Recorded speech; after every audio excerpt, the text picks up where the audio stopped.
Hello public, আমি সন্দীপ। আর 5টা মধ্যবিত্ত পরিবারে বেড়ে ওঠা সন্তানদের মতোই আমার গল্পটাও কিছুটা এক। আমার জীবনের সবথেকে বড় দুটো ব্যর্থতার গল্প আজ তোমাদের শোনাবো। সবার প্রথমে আগে দ্বিতীয়টাই শোনো। এই যে এত চেষ্টা করেও কিছুতেই কিছু হচ্ছে না, আর হবেই বা কী করে তোমরাই বলো।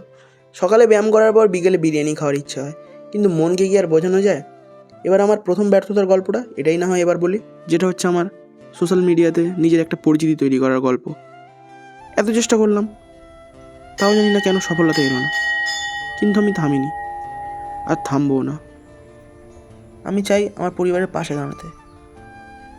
সেই চেষ্টা হয়তো করে যাব, দেখা যাক কতদূর কি লেখা আছে। তোমরা অবশ্যই কিন্তু পাশে থেকো।